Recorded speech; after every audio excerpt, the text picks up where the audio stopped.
Hello friends, नमस्ते। मेरे इस छोटे से चैनल पर आप सभी का स्वागत है।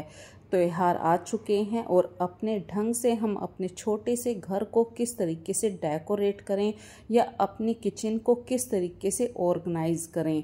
घर में देखिए छोटे छोटे से सामान आते रहते हैं जो किचन के होते हैं या घर को सजाने के भी होते हैं, लेकिन चीज़ों को यदि हम सही तरीके से ऑर्गेनाइज नहीं करते हैं या कुछ चीज़ों की कमी होती है, उन्हें जब हम परचेज करते हैं और फिर अपने किचन में ऑर्गेनाइज करते हैं तो हमारा छोटा सा घर और भी अच्छा लगने लगता है। देखिए, बिना एफर्ट्स डाले तो आप अपने घर को सही से ऑर्गेनाइज नहीं कर पाते हैं। कुछ ना कुछ तो एफर्ट्स हमें डालने ही पड़ते हैं, पर ज़्यादा एफर्ट्स डालने से भी कभी कभी हमें प्रॉब्लम होती है, क्योंकि हमारा ज़्यादा समय तो फिर उन एफर्ट्स को सही करने में ही लग जाता है। तो उतना करिए जितना आपके बजट के अकॉर्डिंग है। तो आज मैंने अपनी किचन के लिए कुछ कंटेनर ऑर्डर किए थे जो आ भी चुके हैं।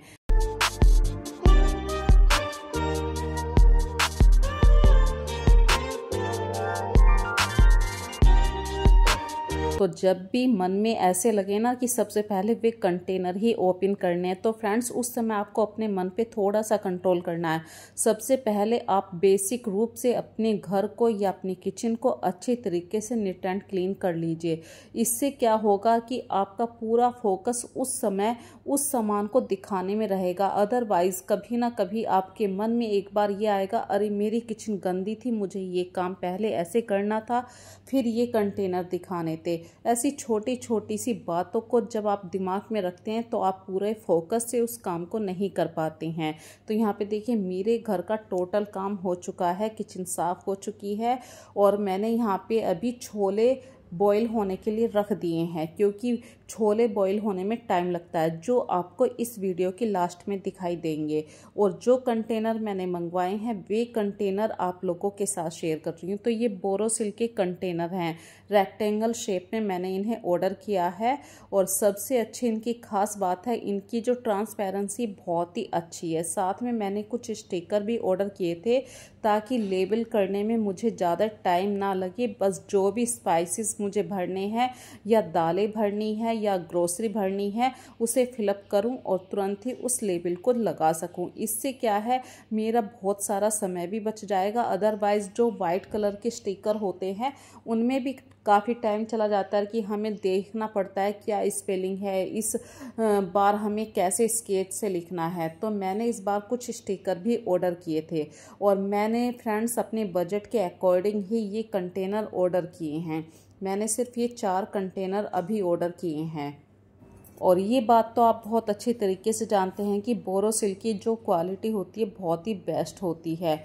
और जब आप धीरे धीरे अपनी किचन में इन्हें सेट करने लग जाएंगे तो आपका मन भी लगेगा और कि मैं अपनी किचन को पूरा इसी तरीके से व्यवस्थित कर सकूं। पर फ्रेंड्स, अपने बजट के अकॉर्डिंग काम करना ज़रूरी है। हर किसी का एक बजट होता है और वो भी कंट्रोल में होता है, क्योंकि घर के और भी काम होते हैं। तो यहाँ पे देखिए, मैंने जो भी कंटेनर आए थे इन्हें वॉश करके सूखने के लिए रख दिए हैं। आपके साथ एक छोटी सी बात शेयर करनी थी। जब भी आप इस तरीके के कंटेनर को साफ करके सूखने के बाद कपड़ा लगाएं, तो यदि उन पे निशान आ रहे हैं तो आप टिश्यू पेपर या न्यूज़पेपर से इस तरीके के ग्लास को भी साफ कर सकते हैं, उससे कोई निशान नहीं रहता है। और जब भी आप ग्लास कंटेनर के अंदर कोई भी ग्रोसरी को फिलअप करें तो उसके अंदर एक अजीब सी शाइनिंग आती है। अदरवाइज कपड़े से साफ करते हैं तो कुछ लाइनें आ जाती हैं, यहाँ पे टिश्यू पेपर से साफ करने से वो लाइनें ख़त्म हो जाती हैं। और ये वो स्टिकर हैं जो मैंने ऑर्डर किए थे। सभी स्टिकर पे इंग्लिश और हिंदी दोनों में नाम लिखे हैं। आप के अकॉर्डिंग जो भी स्टिकर आपको यूज़ करना है, जैसे कि मैंने अभी इस कंटेनर में अरहर की दाल रखी है तो वो दाल का स्टिकर मैंने यहाँ पे लगा दिया। इसी तरीके से सूजी है, चने हैं, छोले हैं, जो भी आपको लगे वो स्टिकर यूज़ कीजिए। यदि ये वीडियो यहाँ पे आपको अच्छी लग रही है तो प्लीज़ फ्रेंड्स एक लाइक का बटन ज़रूर क्लिक ऑन कर दीजिए। और दूसरी बात, मैंने हर चीज़ अपने बजट के अकॉर्डिंग करी है। हर चीज़ का एक नियम होता है, समय होता है। पिछले 1-1.5 साल से मैं इन कंटेनर्स को मंगवाने के लिए सोच रही थी, पर हर बार मेरी किचन का कुछ ना कुछ बजट नहीं हो पाता था। लेकिन इस बार मैंने छोटी सी बचत करके ये कंटेनर ऑर्डर कर लिए। इसी तरीके से हमारे किचन के अंदर कुछ रखे हुए डिब्बे ऐसे होते हैं जो हम एज ए टिफ़िन के रूप में यूज़ करते हैं, क्योंकि उनकी जो क्वालिटी होती है वो इतनी अच्छी नहीं होती है, बस सुंदर लगे, प्लास्टिक के होते हैं और यूज़ कर लेते हैं। समय के साथ साथ कुछ चीज़ें पुरानी होने लगती हैं, तो उन चीज़ों को फेंका नहीं जाता है, उन चीज़ों का यूज़ भी किया जाता है। तो यहाँ पे जो कंटेनर मेरे पुराने हो गए थे, कुछ ऐसे ही खाने पीने का सामान में रख लिया करती थी, तो उन कंटेनर्स को मैं अब एज ए चाय पत्ती या चीनी रखने के लिए यूज़ करने लगी, क्योंकि चाय पत्ती को जब भी आप फिलअप करते हैं तो एक छोटे से कंटेनर में नहीं आ पाती है, उसके लिए आपको एक बड़े कंटेनर की ज़रूरत पड़ती ही है। यदि आप ऐसे ही रिफ़िल पैक में रखते हैं तो थोड़े थोड़े से दाने कहीं ना कहीं निकल के गिरते ही रहते हैं। ऐसे ही चीनी को भी मैं बड़े कंटेनर में से छोटे कंटेनर में शिफ्ट करती रहती हूँ, जैसे कि वीक में एक बार ट्रांसफ़र कर लेना। और फ्रेंड्स, ये मोदक वाला एक ऑर्डर मैंने किया था जो टाइम से पहले आ गया है। अभी मैं इसकी 1-2 वीडियो मैं आप लोगों के साथ शेयर करूंगी अगली वीडियो में। तो आज ये मोदक वाला जो ऑर्डर आया है, बस आप लोगों के साथ शेयर कर रही हूँ इतना ही कि इसके अंदर ये 3 पीस आए हैं और ये 200 रुपये का मुझे मिला है। प्लास्टिक की इसकी क्वालिटी है और बहुत ही इजीली, देखिए, इसमें से ये क्लिप निकालनी होती है, ओपन हो जाते हैं। जो भी मटेरियल आपको भरना होता है वो आराम से फिलअप करिए, मोदक बहुत ही आराम से बन जाते हैं। और अब बात करते हैं अपने घर को कुछ सुंदर से बनाने के लिए, जिसमें कर्टेन्स का मेन रोल होता है। और टाइम से मैं तो यही कहती हूँ कि मैं महीने में एक बार तो कर्टेन ज़रूर वॉश कर देती हूँ। इसीलिए मैं अपने घर में ज़्यादातर लाइट वेट के कर्टेन यूज़ किया करती हूँ। फ्रेंड्स, एक्चुअली यदि आपका घर खुद का है तो बहुत सही होता है कि आप कुछ भी लगा सकते हैं, पर रेंट के घर होते हैं किसी के, तो वहाँ पे ये प्रॉब्लम बहुत आती है, वो ज़्यादा हैवी कर्टेन्स यूज़ नहीं कर पाते हैं। और लाइट वेट के जो कर्टेन्स होते हैं उनमें ये फ़ायदा मिलता है कि उन्हें ईजीली आप रिमूव कर सकते हैं, एडजस्ट कर सकते हैं, वॉशेबल आराम से हो जाते हैं।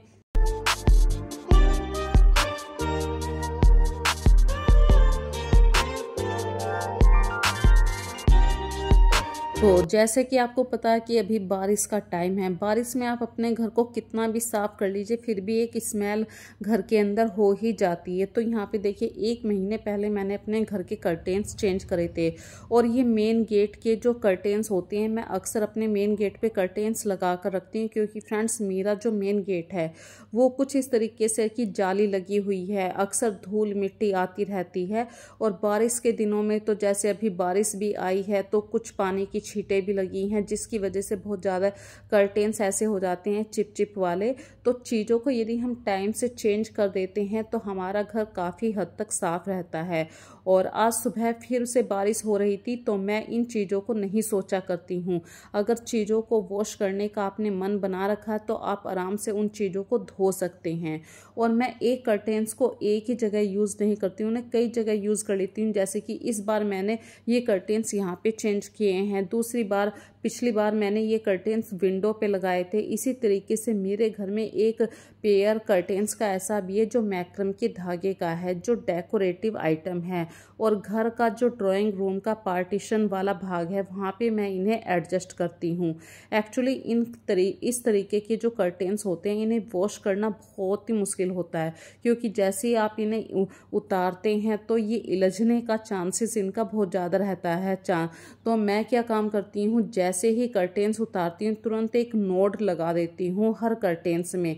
और जब वॉश करती हूँ तो सेपरेट इन्हें धोया करती हूँ, और सूखने के बाद इनकी नोड कुछ इस तरीके से मैं खोल दिया करती हूँ।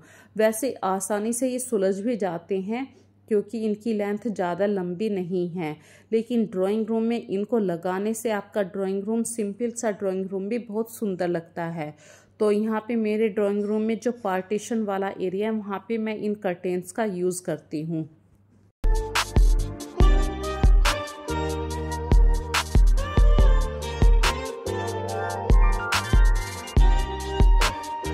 और मैक्रम के धागे आराम से निकल भी जाते हैं। देखने में तो अभी आपको ऐसा लग रहा है कितने ज़्यादा इलझे हुए हैं, पर फ्रेंड्स जो मैं नोड बांध के रखती हूँ उस नोड की वजह से ही ये आराम से सुलझ जाते हैं। तो मैं बिल्कुल नहीं घबराती हूँ कि हाँ ये सारे कर्टेन्स इलझ गए हैं अब कैसे सुलझेंगे, बहुत ही आराम से सुलझ जाते हैं। यदि आप लोगों के घर में भी कर्टेन्स इस तरीके के हैं तो मुझे ज़रूर बताना कमेंट सेक्शन में। वास्तव में कहूँ आपका सिंपल सा ड्राइंग रूम भी इस तरीके के कर्टेन्स का यूज़ करने के बाद बहुत ही सुंदर लगता है। और टाइम के अकॉर्डिंग कर्टेन्स को चेंज ज़रूर कीजिए। मैंने पहले यहाँ पे जो कपड़े के कर्टेन्स होते हैं लाइट वेट के वाइट कलर के कर्टेन्स मैं यूज़ कर रही थी। इस बार मैंने जैसे कि त्योहार आ रहे हैं तो ये वाले कर्टेन्स मैं यहाँ पे यूज़ कर रही हूँ।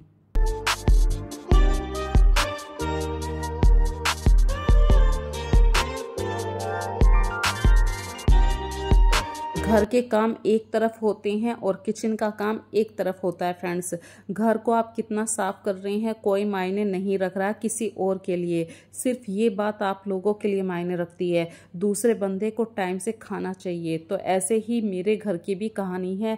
मेरे हस्बैंड दोपहर में जब लंच में आएंगे, जैसे कि ड्यूटी पर गए हैं, बच्चे भी स्कूल से आएंगे, तो उन्हें कोई फ़र्क नहीं पड़ता है मम्मी ने अपना घर कितना साफ़ किया है। उन्हें टाइम से खाना चाहिए क्योंकि फिर उन लोगों को वापस जाना भी होता है। तो यहाँ पे मैंने छोले रात में भिगो कर रख देते और सुबह सीटी भी लगवा देती। अब छोले के अंदर देखिए आप तड़का तो अपने अकॉर्डिंग लगाते हैं, पर अच्छा सा टेस्ट आए तो आप एक बड़ा चम्मच या तो दही ऐड कीजिए, दही नहीं है तो आप मलाई ऐड कीजिए। मलाई जब आप ऐड करेंगे तो उस मसाले को आपको भूनना ज़रूरी है, अदरवाइज़ कच्चेपन का कुछ स्वाद आएगा। तो मलाई डालने के बाद अच्छी तरीके से जब मसाला भून जाए उसके बाद ही आपको छोले डालने हैं। और यदि आप छोले खड़े खाते हैं तो कैसे भी, अदरवाइज यदि आपको छोले बिल्कुल मैश चाहिए तो एक गिलास लीजिए और गिलास से छोलों को अच्छे तरीके से मैश कर दीजिए, तो गाढ़ा सा एक रेशा तैयार हो जाएगा। और खूब अच्छी तरीके से बॉईल होने दीजिए क्योंकि कच्चे चने का जो टेस्ट होता है वो अलग से पता चलता है क्योंकि पानी कच्चा होता है। और जब अच्छे तरीके से छोले बॉईल हो जाए तो खूब सारा हरा धनिया डालिए।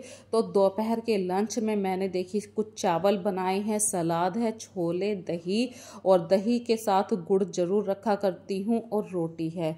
तो ये था मेरा दोपहर का लंच। आज की वीडियो आप लोगों को कैसी लगी है फ्रेंड्स मुझे कमेंट सेक्शन में ज़रूर बताइए। प्यारे प्यारे से कमेंट जरूर कर दिया कीजिए क्योंकि वीडियो को बनाने में बहुत ज़्यादा मेहनत लगती है और आपके एक कमेंट से सामने वाले को एक मोटिवेशन मिलता है। तो प्लीज़ एक मोटिवेशन के लिए ही सही प्लीज़ लाइक ज़रूर कर दिया कीजिए। चलिए फ्रेंड्स फिर मिलेंगे एक नई वीडियो में एक नए कॉन्सेप्ट के साथ। तब तक के लिए फ्रेंड्स अपना ध्यान रखिए। So take care friends and bye bye.